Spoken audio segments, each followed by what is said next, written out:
hierdie reeks praat ons maar oor verhoudings, want vanaf die begin af, God het ons geskep om in verhoudings te leef.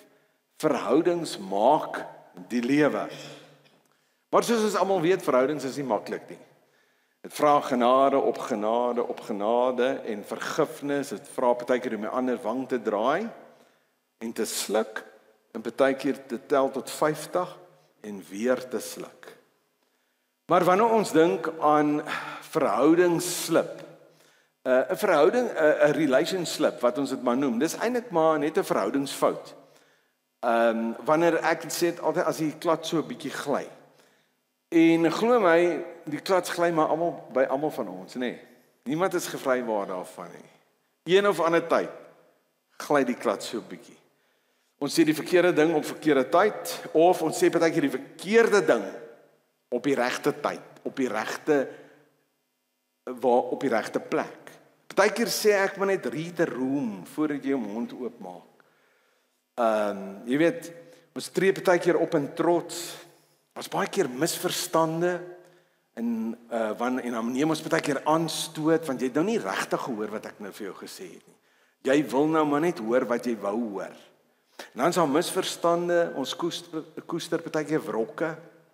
Juis wanneer ons partykeer aanstoot neem, wanneer iemand iets sê, partykeer loop ons vir daar rond en veral in 'n huweliksverhouding. En dis minder die vrouens as die mans is meer, wat hulle partykeer dikbek loop soos 'n natgereende hoender. Ek was al daar, ek het ook al rond met 'n dikbek rondgeloop, en dan weet my vrou, my kinders nie wat aangaan nie. En dan is dit ook so, ons versuim baie keer, ons laat na, om ook liefde te wys, want iemand het ons maar by geleentheid gesê, julle het dit seker al baie gehoor, you can give without loving, but you cannot love without giving. So met ander woorde, liefde vra maar uitdrukking, en ons sukkel partykeer in daai area, en ons het 'n paar relationships gekies om op te fokus in hierdie tyd, wat baie algemeen is. Ons het die mees algemene gevat, en hierdie slips, hierdie klats wat gly, het geweldige impak op verhoudings. Ons sien dit in die bediening, en indien ons nie aandag gee aan dit nie, want hy sluip so bietjie in. Hy sluip so baie, hy is so dief in die nag. Hy sluip stadig in.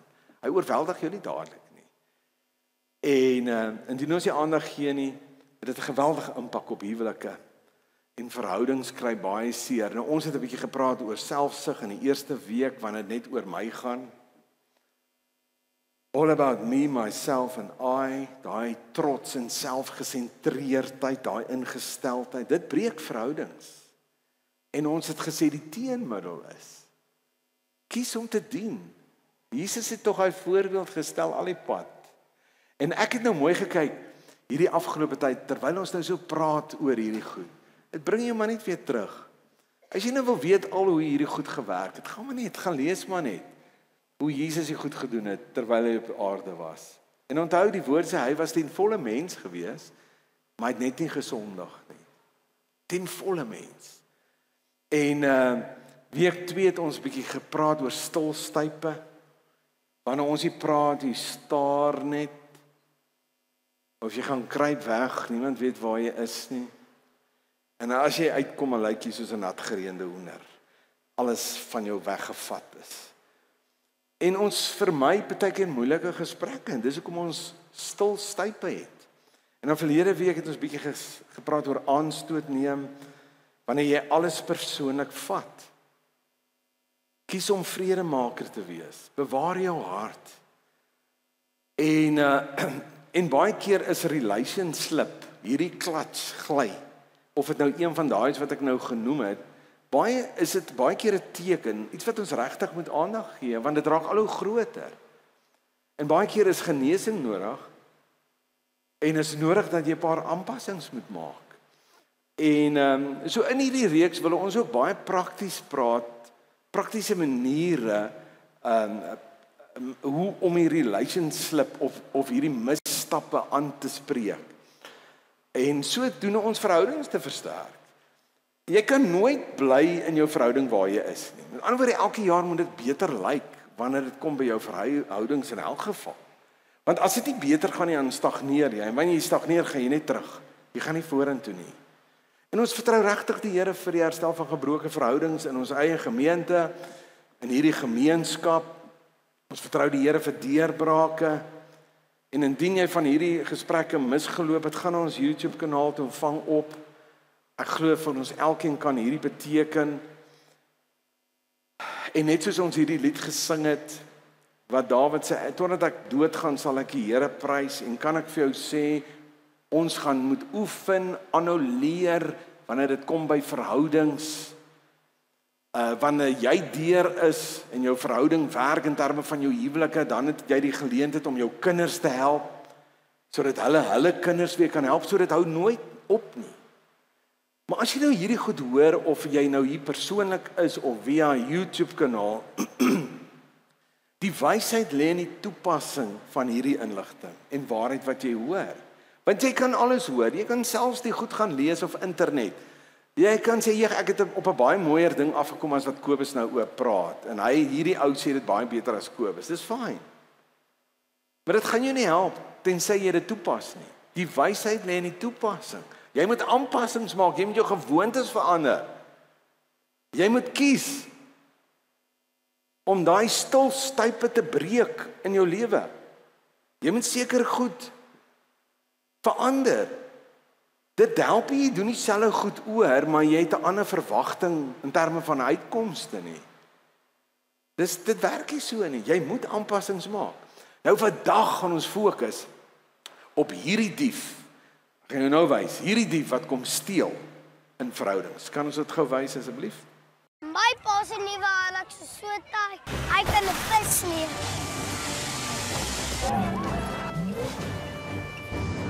Maar my pa se Hilux is taai hier.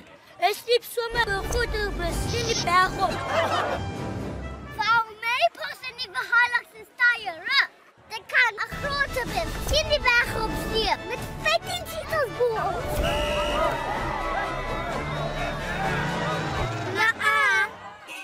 Nou hierdie dief is comparasitis. Is die mooi, ek het nie 'n ander woord. Die vergelyk is vir my nie so kragtig soos comparasitis. Die vergelyk is vir my nog te sag. Maar wat comparasitis doen, en ek het altyd gedink dis die grootste siekte van ons tyd, maar eintlik het ek besef is eintlik 'n oeroue probleem. Ek gaan jou nou verwys in die Bybel waar dit als begin het. Klink die volgende bekend? As ons net hulle huwelik gehad het, as ons huwelik net soos hulle kon gelyk het. Dit beteken vir jou man of vir jou vrou. Ag, ek wens ek het net sy selfvertroue gehad. Ek kon ook soveel bereik het in die lewe. Waarom slaag hulle kind en waarom kan ons kind dit, hoekom kan ons kind nie slaag nie? Dan bekend, nee. Hoe maklik vergelyk ons mekaar se huise, mekaar se werke, selfs hoe ons lyk, verhoudings, inkomste, vergelyk self hoe besig ons is. Vertel almal die hele tyd, ek is so besig, laat ek jou vertel. En baie keer besef ons nie eers dat ons dit doen nie. Ons kom nie eens agter, ons doen dit nie. En soos ek nou gesê het, ek het gedog, dis net 'n siekte van ons tyd. Maar terwyl ek so 'n bietjie voorberei, en ek gaan lees in die Bybel, dis nie eintlik 'n moderne stryd nie, dit is 'n oeroue relationship, 'n slip, waar die slang in die tuin van Eden aan Eva dit voorgestel het. As jy lees hier in Genesis 3 vers 1, dan lees ons van hoe die slang, en die woord sê die slang was listiger as al die wilde diere wat deur God gemaak is. Hy was 'n lustige ding gewees. Nou lees jy in hierdie gedeelte, God het die mens eintlik perfek geskape. Want hy sê hy het hulle na sy beeld geskape, geliefd en ten volle voorsien. Maar die oomblik toe die slang kon praat, het hy 'n paar voorstelle kom maak. En hy kom gesels met Eva. Jy lees in hierdie gedeelte, en hoe Eva nou die slang antwoord, en dan hier vers 4 en 5, die slang, jy sien wat die slang gedoen het, hy kom onsekerheid bring. by Eva deur die volgende vraag te vra. Eva, het God werklik gesê, julle mag van geen boom in die tuin eet nie? Hy het haar so gevang. Girl, rarig. Is dit nou waarmee jy tevrede gaan wees? Is jy nou gemaklik met hierdie? Jy sien, hy doen dit vir steeds nog vandag. Die vyand kom nog steeds en hy skep onseker by ons die heeltyd, twyfel. Hy sal vir jou partykeer sê, dink jy regtig jy's so oulik? Is jy seker jou vrou het jou lief? Kyk nou partykeer hoe sy na jou kyk. Is jy seker? Is jy regtig tevrede met wat jy het? En dis hoe hy Eva gevang het. Regtig Eva. Al hierdie goed. Nee, En in 4 en vers 4 en 5 kom stel die slang en dan kom parasites aan haar bekend. Hy sê jy sal beslis nie sterf nie, man. Maar God weet dat julle oë sal oopgaan die dag as julle van daardie boom eet. En dan julle soos God wees, deurdat julle alles kan ken. Hoekom sê jy net tevrede wees met net dit wat God vir julle gegee het? Wat gebeur? Eva begin so na die boom te kyk. Nou dat jy dit sê, sy besef wat dit bied en wat sy nie het nie. Sy begin te twyfel. En in plaas van dit wat God al reeds vir hulle voorsien het. So lees ons toe nou, sy het begin twyfel, die begeerte het al hoe groter geword, sy het hierdie goed teen mekaar opgeweeg, ongehoorsaam, en ons sien hoe Adam en Eva hulle identiteit en waarde begin bevraagteken het, en ons weet die uiteinde, nê? Dit is uit die tuin uitgeskop. En dit is wat vergelyking is. Dis een van die mees subtiele diewe in ons verhouding. Hy kom so stil weg en hy sluip eintlik in deur baie sagkens sosiale media, deur gesprekke onder mekaar, deur herinneringe aan, dis hoe dit was. Kyk is dit nou, of deur te kyk wat nou verander het. Jy sien, dit beteken, ek is dan weer by die verkeerde een, is wanneer ek myself meet aan die lewe, wanneer ek myself meet aan die lewe, prestasies, voorkoms of roeping van 'n ander persoon. Ek wil dit herhaal. Comparasitis is, wanneer ek myself begin meet aan die lewe van, die prestasies van, die voorkoms van, of die roeping van 'n ander persoon. En dit gaan fundamenteel daaroor om jouself teenoor iets of iemand anders te beskou en jou waarde, posisie of seën te meet. Onthou die woord seën, blessing. Onthou julle verlede naweek? So ek moet onthou om die woord seën reg uit te spreek. So dit gaan fundamenteel om jouself teenoor iemand of iets anders te beskou en jou waarde, posisie of seën daarteen te meet. En dit bring skade. Dit bring skade in verhoudings, dit bring skade in huwelike, gesinne. Ons sien dit jare vir jare in verhoudings, in huwelike, ouers en kinders en bedieninge. So ek die geskryf comparasitis. Dit laat ons jaag na wie ons nooit bedoel was om te wees nie. En vergeet wie ons alreeds is. Ek dink is iets wat jy moet onthou vandag. En ons doen dit sonder dat ons dit agterkom. En daarom moet ons waaksaam wees. Want onthou die woord sê ook, die vyand is lustig soos, daai comparasitis het al daar begin in die tuin van Eden. Hy was slinks en hy doen dit nog steeds vandag. Hy's baie slinks. Hy verwar ons. Hy lieg vir ons. En hy laat ons jaag na wie ons nooit bedoel was om te wees nie. En in dit vergeet ons wie ons eintlik is. Hoekom doen ons dit? Hoekom vergelyk ons?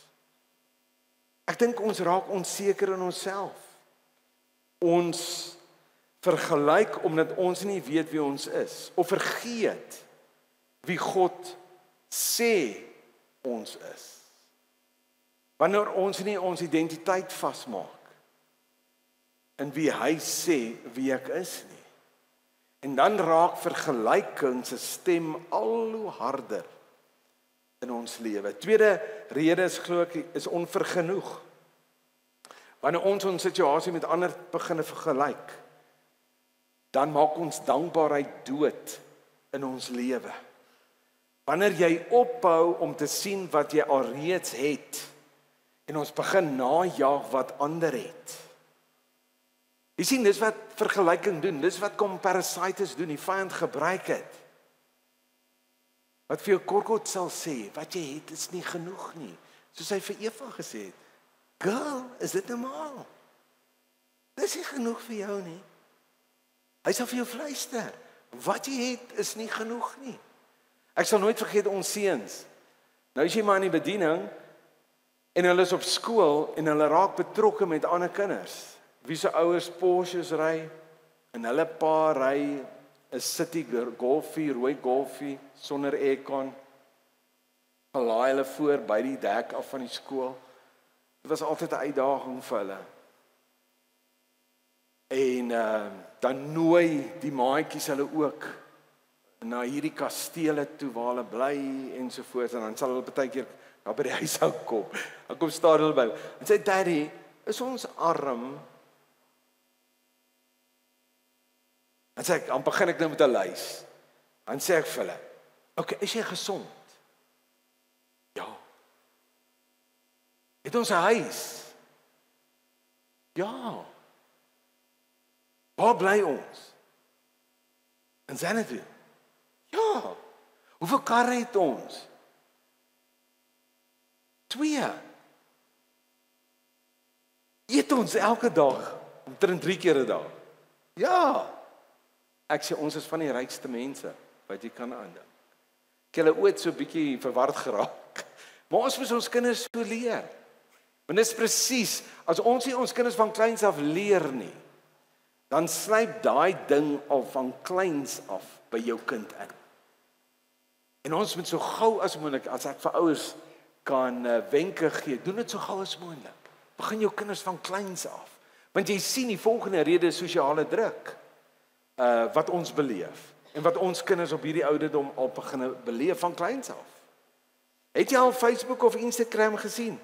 Mense wys net die hoogtepunt in hulle lewe. Hulle wys nie die werklike goed waardeur hulle gaan nie.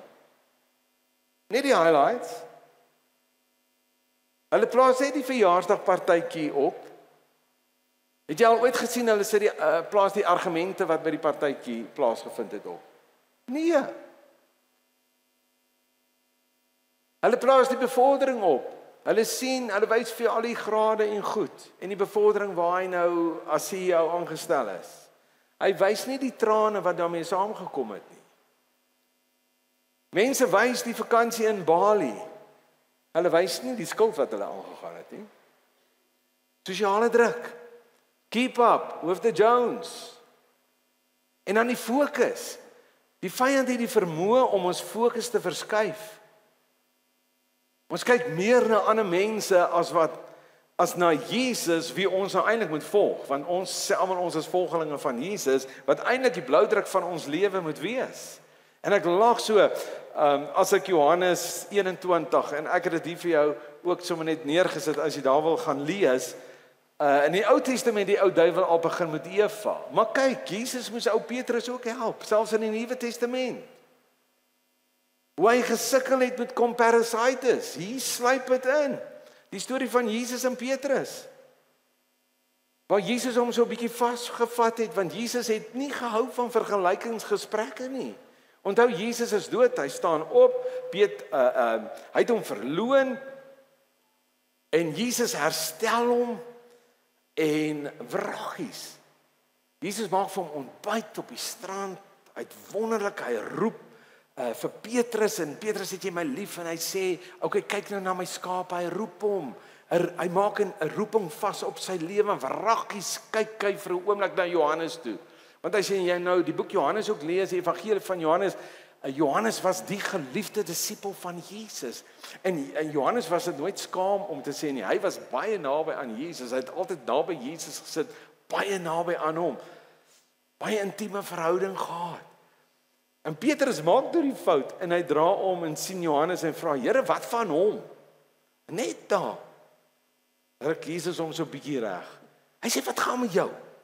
Hou jy jou in jou baan, Petrus? Volg jy net vir my? Dis wat jy moet doen. Jy sien, want wanneer dit selfs by ons lewe kom, en as jy nou na hierdie gedeelte kyk, dan haal ek net gou hierdie 3 goed uit, wat eintlik Jesus hulle wou leer. Jy sien, vergelyking verwar roeping. Petrus is pas herstel, Jesus het gesê, gaan voed my skape, maar hier kom vergelyking, comparasitis, en hy steel amper weer hierdie roeping van Petrus. Wanneer ons so fokus op die vergelyking, ons kan so ons vergelyk waarmee ander mense besig is, wat hulle het en wat hulle doen en hoe suksesvol hulle lyk. En dit steel ons fokus, ons aandag weg van God se unieke doel en roeping en plan vir ons lewe.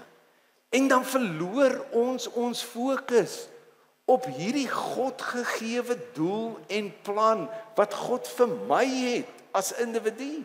'n Tweede ding is, dit verblind ons genade. Petrus het Johannes se storie gesien. Petrus fokus op Johannes. En hy vergeet van sy eie herstel. Jy sien, ons fokus baie keer so op ander mense se lewe en hoe suksesvol is, en dit gebeur baie in die bediening ook, wat hulle bereik het en hoe hulle lyk, en dan kom ons agter wat ons vanoggend gesing het, about the goodness of God, dan vergeet ons van die onverdiende seën en guns wat God ons gegee het. En dit is wat comparasitis doen. En dan 'n derde ding, ons bevraagteken God se wysheid. Wanneer ons baie keer vra, Here, waarom het U hulle geseën en nie vir my nie? En baie keer bevraagteken ons God se tydsberekening en plan. En ons wil baie keer daarteer sê, God, U plan is nie vir my genoeg nie. In plaas daarvan om te vertrou dat hy ons uniek en spesifiek geskaap het met 'n spesifieke doel en plan hier op aarde. Hoor jy? Kom jy agter wat comparasitis doen aan jou? Wat vergelyking doen, wanneer jy jou begin vergelyk met ander mense se suksesse en dit wat jy sien by ander mense. Wat doen dit aan ons? Dit verwar ons identiteit. Vergelyking of comparasitis is eintlik 'n identiteitsdief. Jy sien, wanneer ons die heeltyd ons vergelyk met ander, hou ons op om die sterkpunte en die kapasiteit en die vermoë wat God in ons gesit het, te mis. Ons sien dit nie raak nie. Ons sien net raak wat ander beter doen. En hoe baie keer onregverdig is dit, hoe werk ons baie keer met ons kinders? Jy sien net hoe goed is daai maatjie. Jy moet ook soos hy wees. Jy kan ook soos hy wees. Dis nie wat God bedoel het nie. Ons sien nie raak wat ander beter doen. En dan begin ons daai leuns te glo. Ek is nie goed genoeg nie. Ek behoort soos hulle te wees. Ek maak nie saak nie. Soos ek nie bereik wat hulle bereik nie, is ek eintlik 'n mislukking.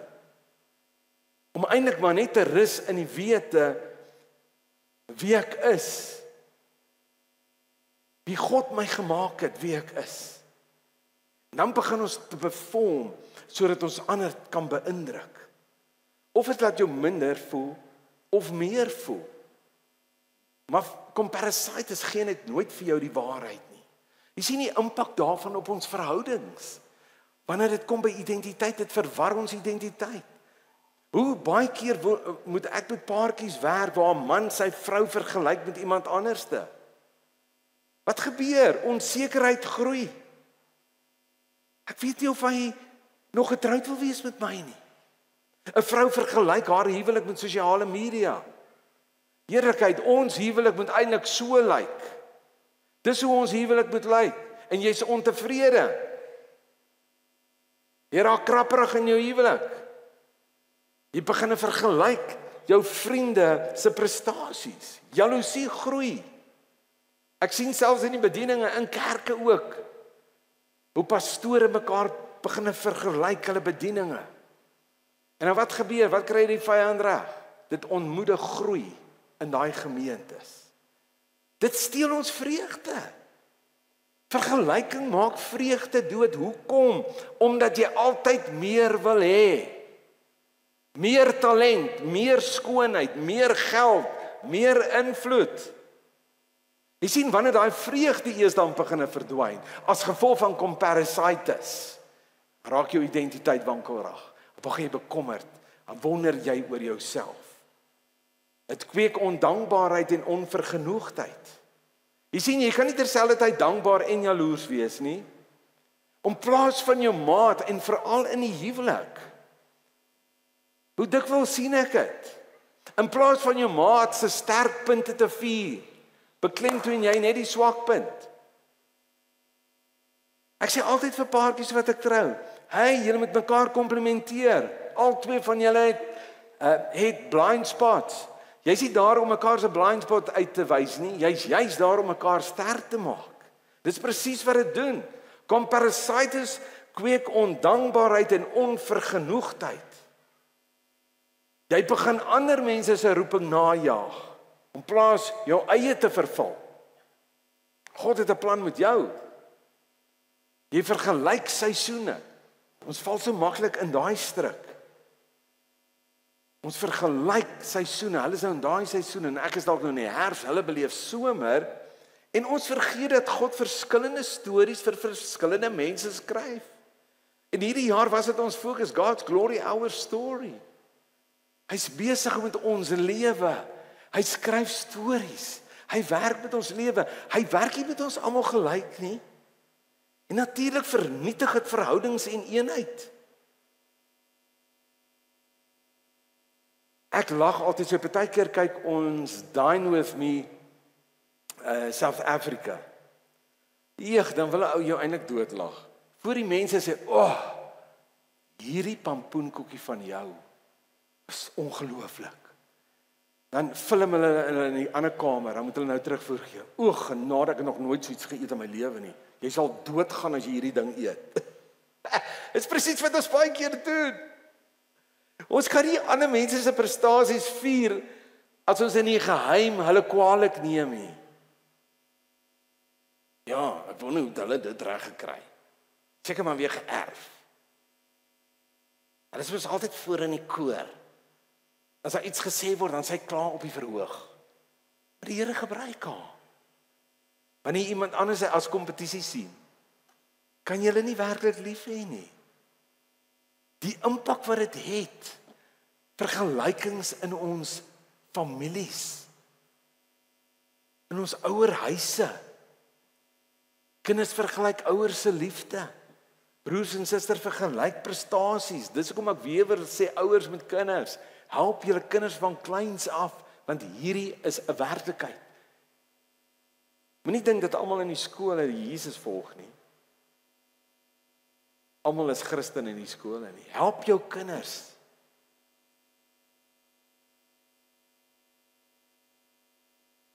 Ons het geleer, ek en Louise het altyd gesê, wanneer ons 'n paar hak oomblikke het, dan het ons altyd net vir mekaar gesê, moenie vergeet nie, ons is in een span.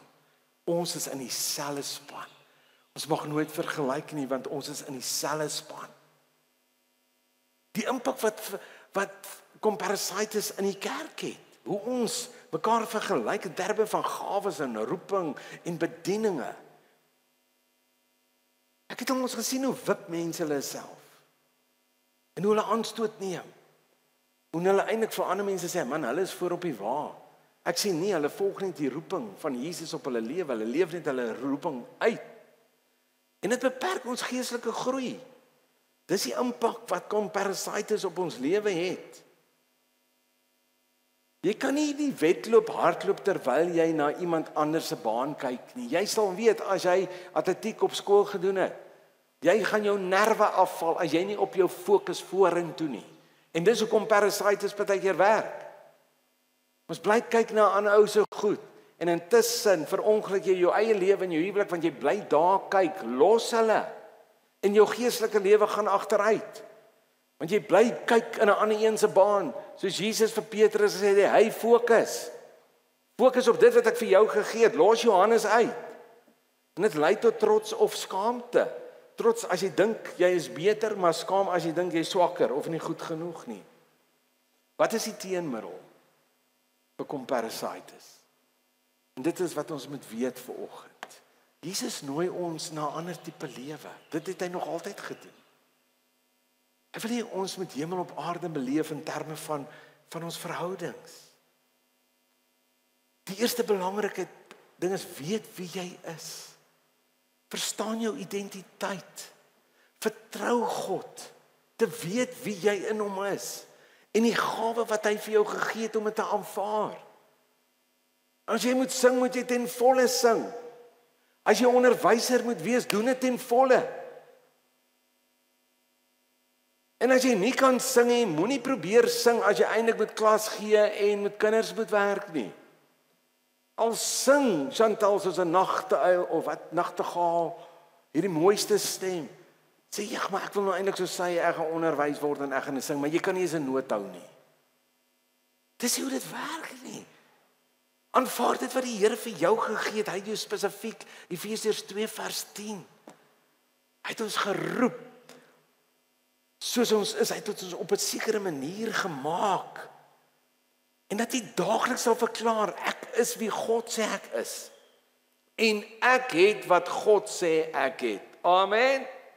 Ek is wie ek is en ek het. God het sekere vermoë, kapasiteit in my gesit en ek het wat God sê ek het. In Psalm 139 is so 'n mooi gedeelte, gaan lees hom gerus.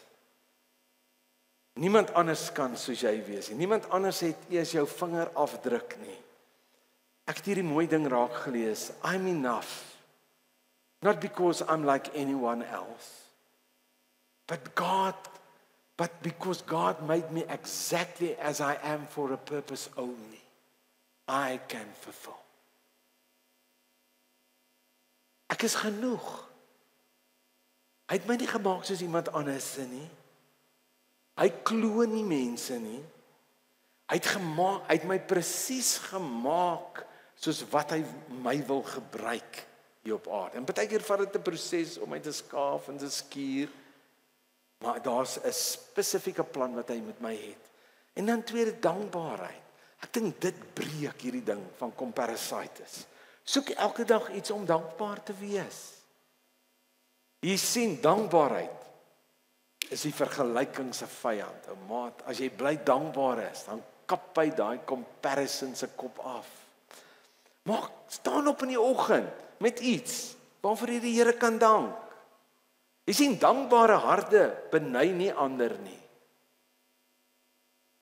Al dank jy nie die Here in die oggend vir jou kop, vir jou nek, wat jou kop regop hou. Het jy al daaraan gedink? Dat jy kan opstaan in die oggend en sê, Here, dankie vir my kop wat regop hou. Sê vir die Here, dankie vir die gang wat jy na die yskas toe lei. Kry iets. Maak 'n lys wat amazing is van jou vrou. Sê, Here, ek dankie vir my vrou. Ek is so dankbaar vir jou, in die manier hoe jy die kinders werk. Jou man, jou kinders, jou vriende. Jy is dankbaar vir jou kerk. En verklaar dit. Sê, ek is so bly om aan hierdie kerk te behoort. Mense gee so om vir ons. As so moeilikheid is, dan is hulle daar. Ek papa so lief vir julle. Julle is dan amazing kinders. Celebrate ander, wees bly saam met ander. Dis ook 'n lekker vyand teen comparasitis. Vier ander in plaas van om te vergelyk. Romeine 12 vers 15 sê, wees bly saam met die wat bly is. Sien, wanneer ons ander mense celebrate, dan sterf daai comparasitis die hele tyd. Moenie bang wees om te sê, ek is bly vir julle nie. Ons sien jou oorwinning, amazing, dat jy daai aanstelling gekry het. Dit is 'n wonderlike huis wat jy gebou het. Dit is 'n amazing kar wat jy nou ry. Wat is sy kilometers? Nie om te vra, hoeveel het hy nou weer gekos nie? Celebrate, dis 'n nice, eer hierdie kind se sukses. As hierdie dogter graad geslaan het, ons sien jou kind het graad gekry, well done man. En dan hou jou oë op Jesus. Bly in jou baan, soos wat hy vir Petrus gesê het. Jesus word die maatstaf van ons lewe. As jy Jesus begin volg, is hy die bloudruk van ons lewe, nie die kultuur nie. Nie ander mense nie social media nie. Christus alleen, want hy het 'n spesifieke plan met my lewe en my gesin se lewe. Elke keer as ons in die struik val waar ek my vergelyk met ander, trek jou terug na wat God gesê het oor jou lewe. Hy het 'n plan vir jou. Handelinge 17 vers 28. Want deur hom lewe ek en beweeg ek en bestaan ek. En dan vertrou God vir sy tydsberekening. Jy sien, partykeer is ons op 'n plek, dan kyk ons na ander mense. Dan dink ons is partykeer agter. God werk nie op horlosies nie, hy doen dinge doelbewus. Wanneer God seker goed uitstel in jou lewe, beteken nie hy ontken dit nie. Ek onthou jare terug, as ou so jonk is, dan is jy so onwys. En jy laat toe dat die duiwel jou belieg, wanneer dit kom hier by comparasitis en vergelyking. En ek sien hierdie ou, heerlikheid, hy's nog jonk en hy doen goed in daai area. Vinniger en hy's verder. En ek het moedeloos en kwaad gevoel op daai stadium. En ek begin met God te moan en te groan. En die Here sê vir my, jy kyk na sy hoofstuk 10. Maar jy vergeet dat ek besig is met jou in hoofstuk 2. En partykeer kyk ons so na ander mense en wens ek was al daar.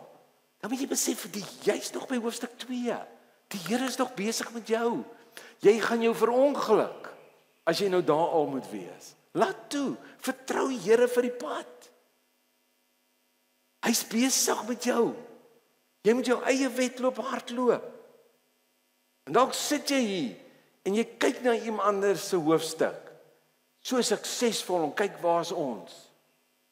Terwyl God eintlik besig is met jou in hoofstuk 2. Dan biddingspan kan maar vorentoe kom. Dink nou net vir 'n oomblik. Hoe kan mense se lewens lyk as ons ophou vergelyk? Want ek sê vir jou, dit gebeur elke dag met mense. Elke dag. Hierdie goed gebeur elke dag. Elke dag. Hoe kry sal ons huwelike nie lyk nie? En sonder jy agterkom, is dit al by jou mond uit. Ek wens jy was eerder so gewees. Hoe sou ons innerlike vrede gelyk het as ons ophou om ons te vergelyk met ander mense? Ek wens ek was soos hy of ek wens ek het dit gehad.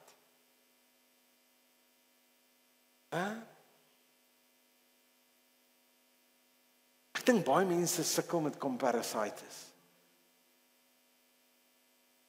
Ek weet daar bestaan nie so 'n Engelse woord nie, maar dit is vir my die naaste aan hierdie vergelyk ding. Comparasitis, soos 'n siekte, man. Ek dink hoekom mense so sukkel daarmee is, ek is oortuig dat baie mense het verwerping beleef in hulle lewe. Van kleins af. Daar's goed oor hulle lewe uitgespreek, sal nooit suksesvol wees nie. Druk van ouers self, ons moenie dit onderskat nie. Ons hulle druk om te presteer. Nou moet hulle die hele tyd vergelyk. Mislukking. Baie mense het mislukking beleef. As hulle op 'n plek sal dit nooit bereik nie. Vir die heeltyd. My heeltyd vergelyk. En natuurlik keep up with the Jones. Sosiale status. Ek moet bybly.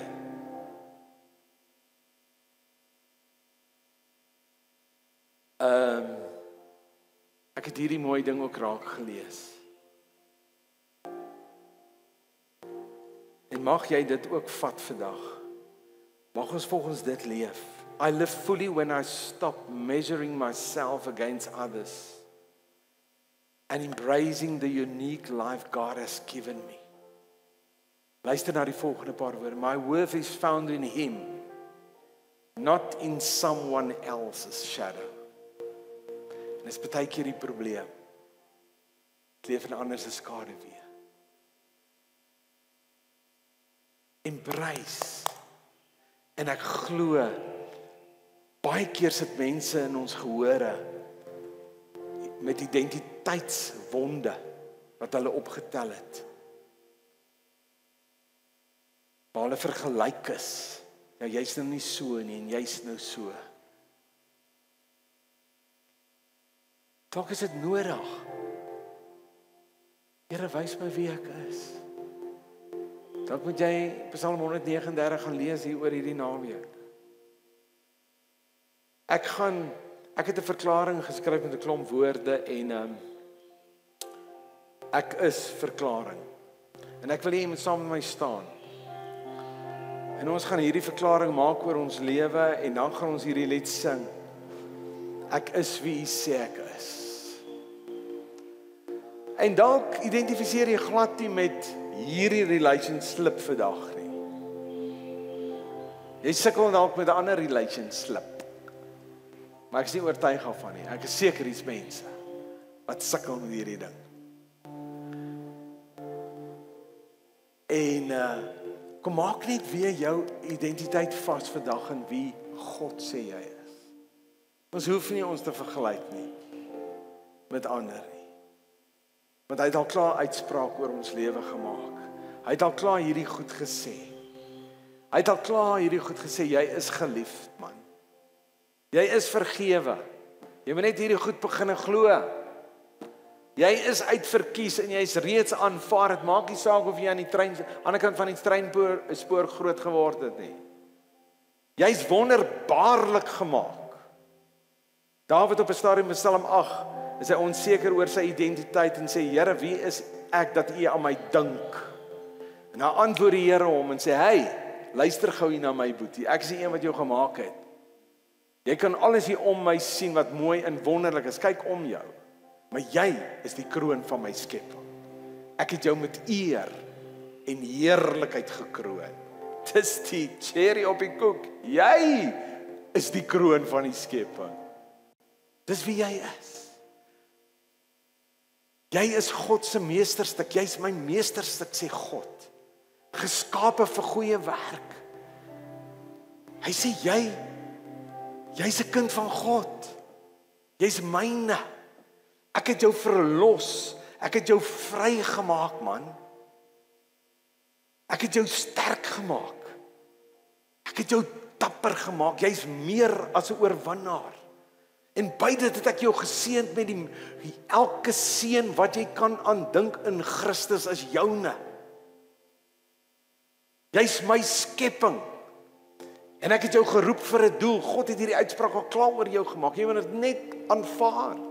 Jy's 'n erfgenaam van God, 'n mede-erfgenaam van Jesus Christus. Alles wat aan Jesus behoort aan jou en my. Jy's 'n nuwe skepping in Christus. Moenie laat die ou goed jou terughou nie om in die volle plan van God te leef nie. Jy's gewortel. Jy's vasgemaak in God se liefde. En die wonder van alles is, jy's God se lig in hierdie wêreld. Sal jy dit nie vat hierdie waarheid vandag nie? En wanneer daai dief jy wil kom inkruip in 'n paar gedagtes in jou kop wil kom vasmaak, vat jy hierdie goed. Sê nee, dit is wie ek is. God het klaar hierdie uitspraak oor my lewe gemaak. Ek gaan vir ons bid, net daar waar jy is. En dan gaan ons hierdie lied sing as 'n verklaring. En nou hierdie goed wat ek vir jou gesê het, hierdie uitsprake, en dan aanvaar jy dit, dan hierdie lied gaan uiteindelik kom vasmaak, ek is wie U sê ek is. Vader, dankie, dat U ons elkeen wonderbaarlik gemaak het volgens Psalm 139. Here, help ons om ander te vier sonder om onsself te verloor in die proses. Mag ons die wedloop van geloof hardloop, ons oë gefestig op Jesus wat het ons geroep om 'n spesifieke doel hier op aarde uit te leef. Here, ek bring vandag en ek bid vir mense met harte wat pyn, wat dalk teleurstelling en verwarring dra.